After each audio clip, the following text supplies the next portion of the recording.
Hello, and here is your video for Module 8. This is the last one with actual real content because Module 9 is just time set aside to work on your unit plan. So well done, you've made it to the end. So that means Modules 4 through 7 should be submitted for me. So let's take a closer look at this one. There are 2 discussion posts and a final assignment to do for me. So the title of this module is Leadership in Learning Communities, but basically what it focuses on is inclusiveness in the classroom as well as dealing with difficult subjects, because this is definitely going to happen to you in this curriculum. So there are 2 parts, and there are readings for each one to do and a discussion thread for each. So that the first one is on the inclusive classroom. So we are dealing with courses, even with foods and having different cultures of food you bring in. Religion for sure is huge. Even in parenting classes, you're talking about different cultures that are happening.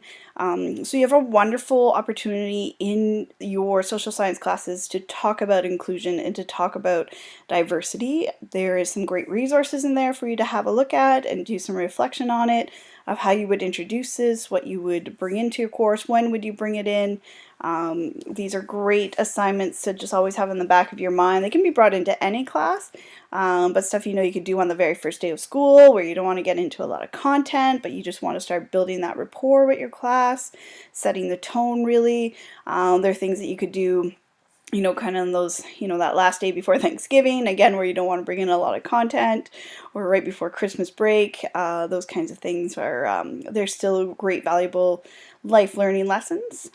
And then the second one is dealing with difficult subjects and how are you going to present those to your students and what's going to happen when they arise. Sure, there's always the times when they're actually planned and you can send a letter home and tell parents like tomorrow we're going to talk about these things, but more often in a senior social science class it happens kind of organically. So how are you going to set that up in the very first week of school, in the very first week of your class, what it means when one of these kind of heated topics start happening, because the point is you want them to happen, so how are they going to have these kind of debates respectfully? So there's some resources there for you to look at. Certainly since developing this course, I would have included a lot more about the new curriculum that came out for sex ed and how much that created a stir within our own province. That happened after we wrote this course, but that is an excellent example of how some parents and how some education needs to happen when those changes happen in our curriculum. All right, and then the last one is your assignment, and it's a Scruple thing. I believe you do something Scruple related as well for Frank. But mine are actual interview questions. I've asked principals to give me some samples of interview questions that they believe are ones that you could put some thought to and kind of prepare and think about before you answer. So these are ones from my board. And then usually I get asked how to respond to them and what principals want to hear. And the number one thing principals told me is they want to hear examples. They want to hear real life situations, things that you witnessed in your class, even in your practice teaching, or things that you've heard about and you want to implement. That is the biggest selling point for them, if they can hear a real life example.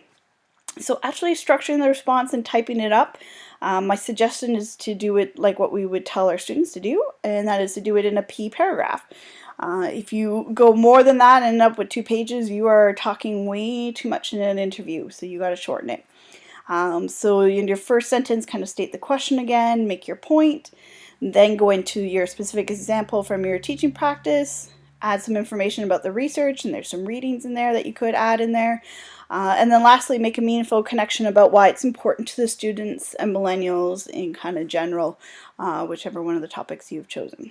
That's my advice. Kind of structure it into those 4 different parts, and you should be able to nail it in the interview. And then you're done. You're done the content for this course. You need to work on your unit plan, of course. If you have questions about that unit plan, or if you found resources you want me to look at, feel free to email them to me. I'd be happy to do so. Thank you so much. Bye.